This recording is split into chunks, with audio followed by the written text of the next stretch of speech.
والروح والريحان يا دائم الترتيل للذكر والتنزيل.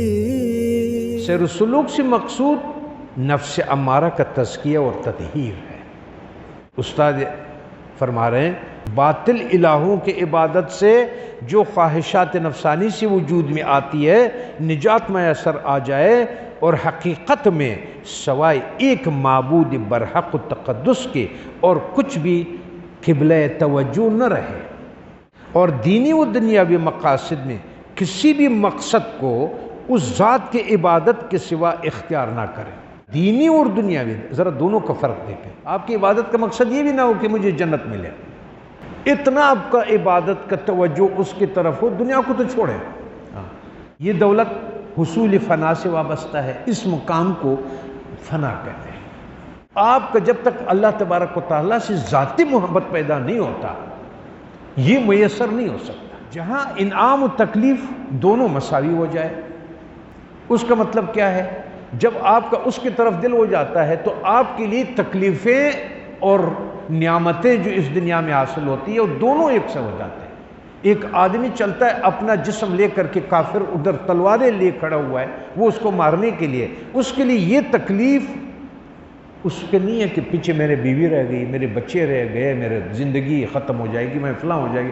تکلیف اور رنج سے بھی ایسے لذت گیر ہوتا ہے جیسے نعمتوں سے، وہ خواری اور تکلیفوں سے بھی اتنی لذتیں لیتا ہے نا، کیونکہ میں نے خود دیکھا کہ جس دنوں میں ہم نے اپنے استادوں اور اپنے راستے میں جن دنوں کا ہم لوگوں نے وہ مزے لیا، وہ لطف اٹھائے ہم نے اس تکلیفوں کا۔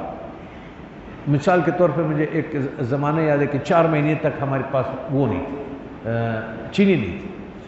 آپ یقین مانیں اس چائے کے ساتھ ہمیں ایک میٹھا سا تھوڑا سا وہ ملا ہوا تھا، وہ ہم ادھر رکھتے تھے، اس چائے کے ساتھ کھاتے تھے۔ آپ یقین مانیں کہ آج کل کے تمام صبح کے ناشتے اس پہ قربان ہو جو اس دن ہم اس چیز میں کرتے تھے۔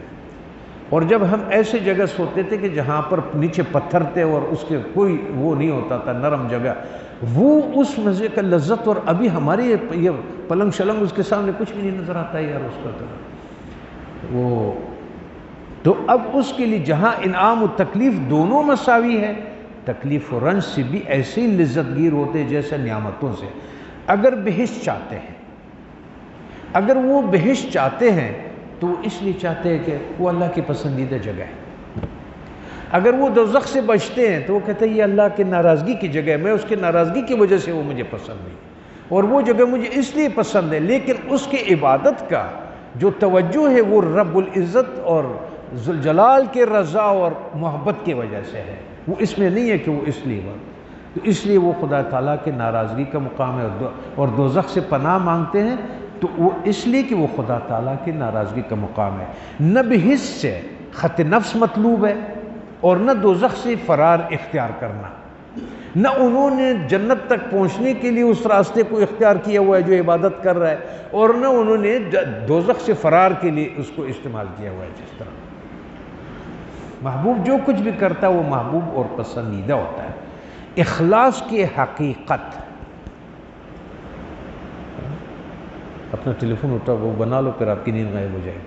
تو اخلاص کی حقیقت جو ہے یہاں سمجھ آتی ہے، عباد المخلصین،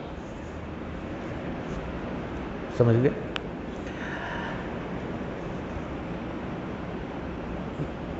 اخلاص کی حقیقت اس جگہ ہاتھ آتی ہے، اور باطل الہوں سے نجات بھی اسی جگہ حاصل ہوتی ہے،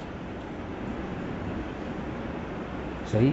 اور کلمہ توحید بھی اس وقت ہی درست ہوتا ہے۔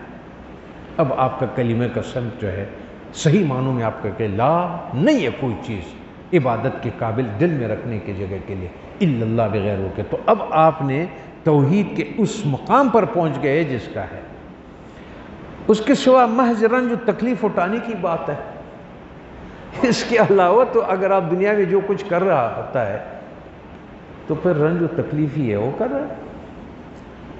محبت ذاتی کی بغیر، وہ محبت ذاتی جو حمد میں تھا، الحمدللہ، پھر اس مقام پہ چلے جاؤ جو ذاتی محبت والی بات ہے کہ بغیر رب العالمین اور صفات اور محبوب کی انعام و تکلیف کے ذریعے کی بغیر ہے،